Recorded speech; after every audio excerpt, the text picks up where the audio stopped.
ನಿಮ್ಮ ಪಾತ್ರ ತುಂಬ ಸ್ಟೈಲಿಶ್ ಆಗಿರುತ್ತೆ ಅಂತ ನಾವು ಎಕ್ಸ್ಪೆಕ್ಟ್ ಮಾಡ್ಬೋದಾ? ಹಾಗೆ ನೀವು ನಿಮ್ಮ ಹೇಗೆ ಮೇಂಟೈನ್ ಮಾಡ್ತೀರಾ? ನಿಮ್ಮ ಬಾಡಿನ ಹೆಂಗೆ ಮೇಂಟೈನ್ ಮಾಡ್ತೀರಾ? ನಿಮ್ಮ ವರ್ಕ್ ರುಟೀನ್ ಎಲ್ಲ ಹೇಗಿರುತ್ತೆ? ಸೊ ಯಾವ್ಯಾವ ಥರ ಕಾಸ್ಟ್ಯೂಮ್ಸನ್ನು ಈ ಸೀರಿಯಲಲ್ಲಿ ಹಾಕ್ತಾ ಇದ್ದೀರಾ? ಸ್ಯಾರೀಸೇ ಈ ಸೀರಿಯಲಲ್ಲಿ ಸ್ಯಾರೀಸೇ ಹಾಕ್ತಾ ಇರೋದು. ಸಿಂಪಲ್ ಆ್ಯಂಡ್ ಎಲಿಗೆಂಟ್ ಸ್ಯಾರೀಸೇ ಯೂಸ್ ಮಾಡಿರೋದು. ಸಿಂಪಲ್ಲಾಗಿ ಚೆನ್ನಾಗಿ ಕಾಣಿಸೋದಕ್ಕೆ ಟ್ರೈ ಮಾಡಿದ್ದೀನಿ. ತುಂಬ ಏನು ಓವರ್ಡು ಯಾವುದು ಮಾಡಿಲ್ಲ. ನನಗೆ ಪರ್ಸ್ನಲಿ ಹಂಗೆ ಇಷ್ಟ. I like to be simple and neat. So ಅದೇ ಥರ ಇದೆ ಪಾತ್ರದಲ್ಲಿ ನನ್ನ ವೇಷಭೂಷಣಗಳೆಲ್ಲ.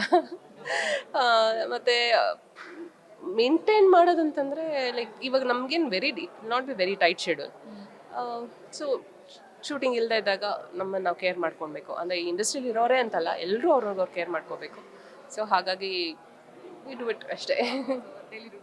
ಹಾಂ, thank you so much and ನಿಮ್ಮ ಸೀರಿಯಲ್ಗೆ all the best. Thank you. ನಿಮ್ಮೆಲ್ಲರ ಸಪೋರ್ಟ್ ನಮಗೆ ಬೇಕು.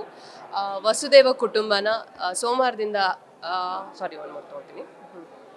ವಸುದೇವ ಕುಟುಂಬ ಸೆಪ್ಟೆಂಬರ್ 15ರಿಂದ ಸೋಮವಾರದಿಂದ ರಾತ್ರಿ 8:30ಕ್ಕೆ ಪ್ರಸಾರವಾಗ್ತಿದೆ. ಎಲ್ಲರೂ ನೋಡಿ ನಮಗೆ ಪ್ರೋತ್ಸಾಹ ಕೊಡಿ. ನಿಮ್ಮೆಲ್ಲರ ಪ್ರೋತ್ಸಾಹ ನಮಗೆ ತುಂಬ ಮುಖ್ಯ ಆಗುತ್ತೆ. ನಿಮ್ಮ ಪ್ರೋತ್ಸಾಹನೂ ಕೂಡ. ಎಸ್, ಇದಾಗಿತ್ತು ಹಂಸ ಅವರ ಮಾತು. ಹೋಪ್ಫುಲಿ ಈ ವಿಡಿಯೋ ಇಷ್ಟವಾಗಿದೆ ಅಂತ ಭಾವಿಸ್ತೀನಿ. ಇಷ್ಟವಾಗಿದ್ರೆ ಲೈಕ್ ಮಾಡಿ, ಕಮೆಂಟ್ ಮಾಡಿ, ಮತ್ತೆ ಶೇರ್ ಮಾಡಿ.